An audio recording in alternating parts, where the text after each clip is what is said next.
City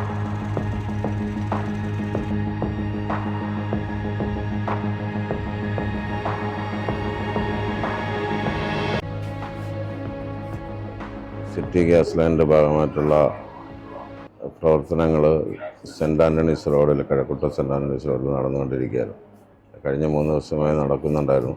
എല്ലാ ദിവസവും അതിൻ്റെ ഇൻറ്റിമേഷന് എല്ലാ വാട്സാപ്പ് ഗ്രൂപ്പുകളിലും റെസിഡൻസിൻ്റെ ഗ്രൂപ്പുകളിലെല്ലാം കൃത്യമായിട്ട് ഇൻറ്റിമേഷൻ കൊടുക്കുകയും അത് റെസിഡൻസ് കൃത്യമായിട്ട് എല്ലാ വീടുകളിലും അത് അറിയിക്കുകയും ചെയ്തിട്ടുണ്ടായിരുന്നു. ഇന്ന് വൈകുന്നേരം പ്രവർത്തനം നടക്കുന്നതിൻ്റെ ഭാഗമായിട്ട് അവിടെ ഒരു സൈഡ് ബ്ലോക്ക് ഓഫീസിൻ്റെ അവിടെ നിന്ന് ഇറങ്ങി വരുന്നതിൽ തെക്ക് ഭാഗത്തേക്കുള്ള പ്രവർത്തനങ്ങൾ പൂർത്തിയായതുകൊണ്ട് തെക്ക് ഭാഗം ഓപ്പൺ ചെയ്ത് കൊടുത്തിട്ട് അടുത്ത വടക്ക് ഭാഗം പെട്രോളിലേക്ക് പോകുന്ന ഭാഗം ഞങ്ങൾ ക്ലോസ് ചെയ്തു. ആ സമയത്ത് ഒരു കാറിൽ വന്ന ഒരു വ്യക്തി പറഞ്ഞത്, എനിക്ക് ഇങ്ങോട്ട് വെട്ടോട് ഭാഗത്തേക്ക്. ഞാൻ പറഞ്ഞ സാറേ, അവിടെ ഞങ്ങൾ പ്രവർത്തനം തുടങ്ങിപ്പോയി, ഇനി ഒന്നുകിൽ സാർ തിരിച്ചു പോയിട്ട് വെട്ടോട് വഴി വരിക, അല്ലെങ്കിൽ കിഴക്കൂട്ടം വഴി തിരിഞ്ഞു വരേണ്ടി വരും.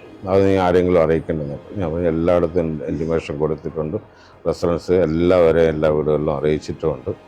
അതൊന്നും എനിക്കറിയണ്ട, ഞാൻ പോലീസ് സർക്കിൾ ഇൻസ്പെക്ടറുണ്ടോ, നിനക്കറിയാമോ എന്നെക്കുറിച്ച് എന്ന് ചോദിച്ചുകൊണ്ട് വണ്ടിയിൽ നിന്ന് ചാടി ഇറങ്ങാനും എന്നെ ക്രൂരമായിട്ട് മർദ്ദിച്ച് ബോധരഹിതനായി, അയാളുടെ നെഞ്ചിക്കൂടെ തന്നെയാണ് ബോധരഹിതനായി ഞാൻ നിലത്ത് വീണ് എന്നെ അവിടെ ഇട്ടും ചവിട്ടിയെന്ന്.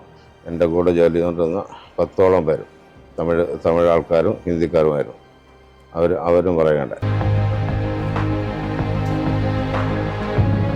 അതിനുശേഷം ഞാൻ കണ്ണു തുറക്കുമ്പോൾ കാണുന്നത് ഈ കക്ഷി തന്നെ എൻ്റെ മുഖത്ത് വെള്ളം കുടഞ്ഞിട്ട് എണീരിടാന്ന് പറഞ്ഞ് അട്ടഹസിക്കുക.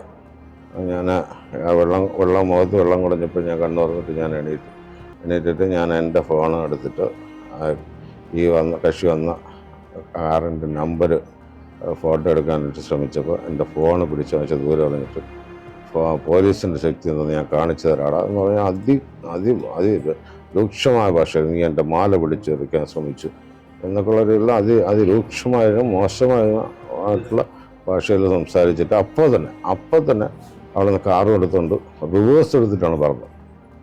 വളരെ മോശമായ ഈ ഒരു ചെറുപ്പക്കാരായിട്ടുള്ള പോലീസുകാരുടെ ഭാഗത്തു നിന്നുണ്ടാകുന്ന അതിനീചമായ നികൃഷ്ടമായ നടപടിയായിപ്പോയി ഇത്. എനിക്ക് ഇത്രയാണ് പറയാനുള്ളത്.